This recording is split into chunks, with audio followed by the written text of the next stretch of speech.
Nothing that happens to you can be bad,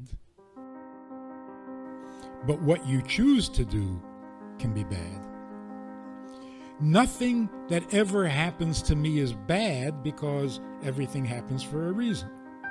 But what if you decide to hurt me? You have freedom of choice. You can do what you shouldn't have chosen to do.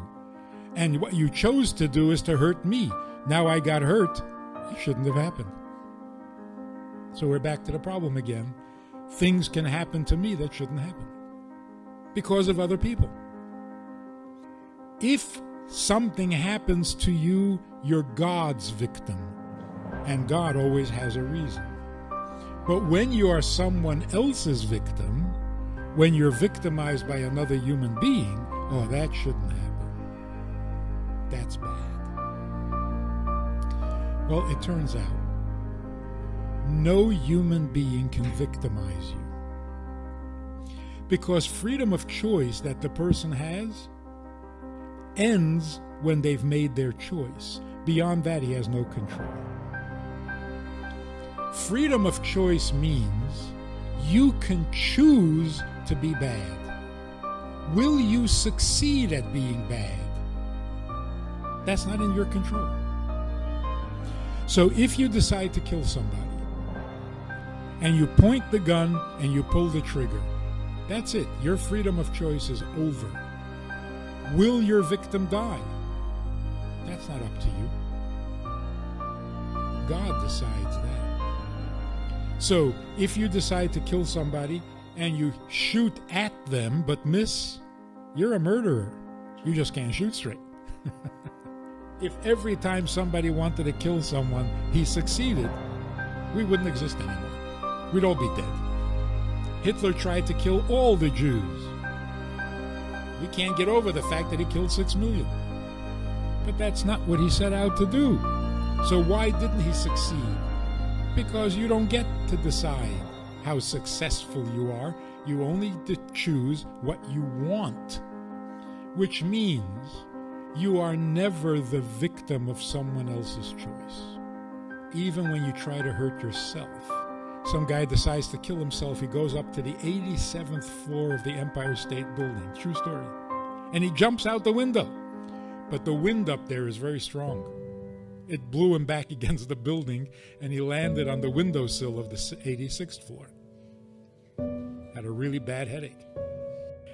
So you see, he had freedom of choice. Chose to kill himself.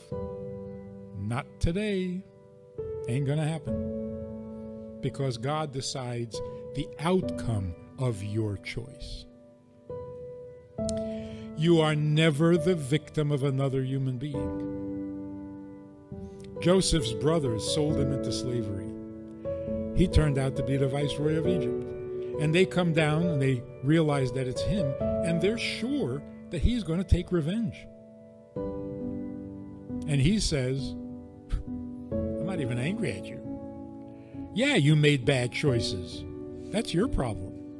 But what happened to me, that was my fate. And it all turned out good. So did the family member or the friend who tried to hurt you, who meant to hurt you, did they succeed? They only succeeded in making bad choices.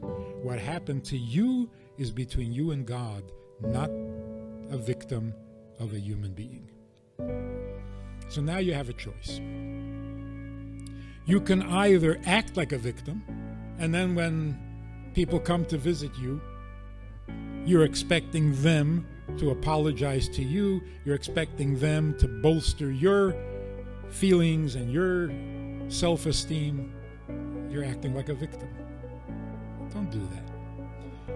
If your children come to visit you, act like a father. Talk like a father. Show them how to be a decent human being. Under all circumstances, take the position of the giver. You can make a difference for them. Be a role model. So how do you get to like the people you love but they hurt you? And so it's very hard to like them? That's only if you think they're God. They're not. They're just people, maybe even weaker than you. So somebody comes to you who did you wrong, who hurt you, and they feel like they did this to you, and they apologize. I'm so sorry for sending you to jail. Say, excuse me, you're not God. You didn't send me to jail. Get off your high horse. Like Joseph said to his brothers, you think you sent me to Egypt? What do you think, you're God? So don't be a victim. Be a teacher.